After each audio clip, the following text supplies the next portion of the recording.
কোটা আন্দোলনের সময় একজন সেনা কর্মকর্তার সঙ্গে তর্কে জড়িয়ে আলোচনায় এসেছিলেন ফারজানা সিথি।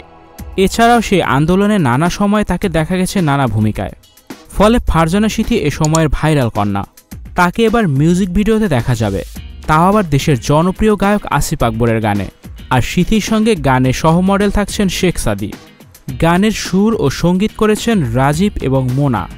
কথা লিখেছেন বুদ্ধাদিত্য মুখার্জি, শাদাব আক্তার। আসিফ আকবরের সঙ্গে কণ্ঠ দিয়েছেন মুম্বাইয়ের নিকিতা গান্ধী। এ বিষয়ে আসিফ আকবর বলেন, স্টুডিও 4D আপনাদের জন্য নিয়ে এসেছে শীতাতাপ নিয়ন্ত্রিত স্টুডিও সুবিধা, আছে অত্যাধুনিক মেকআপ রুম। বিস্তারিত জানতে এখনই কল করুন 01974860664। হাউসটি দেখতে চলে আসুন আমাদের ঠিকানায় সেক্ষেত্রে রোড নাম্বার 9, বাড়ি 24। মুম্বাই ফিল্মের মিউজিক ডিরেক্টর রাজীব রয় চৌধুরী ভালোবেসে গানটি আমাকে উপহার দিয়েছেন। ইচ্ছেরা গানটি প্রথমে বাংলা পরে হিন্দি 2 ভার্সনই রিলিজ হবে। ফেমাস হিন্দি গান বুর্জ খলিফা গানের গায়িকা নিকিতা গান্ধী কো আর্টিস্ট। গানের রেকর্ডিং হয়েছে আরও 5 মাস আগে। এখন শুরু হবে গানের শুটিং।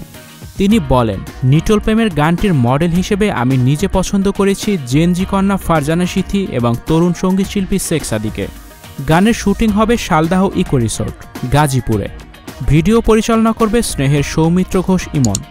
আবার গানে গানে মুখর হয়ে উঠুক আমাদের পরিবেশ প্রতিবেশ। গানটি মুক্তি পাবে আসিফ আকবরের ইউটিউব চ্যানেলে। Icon focus 24 TV, powered by 4D 4th Dimension। আমাদের চ্যানেলটি সাবস্ক্রাইব করে আমাদের সাথে থাকুন।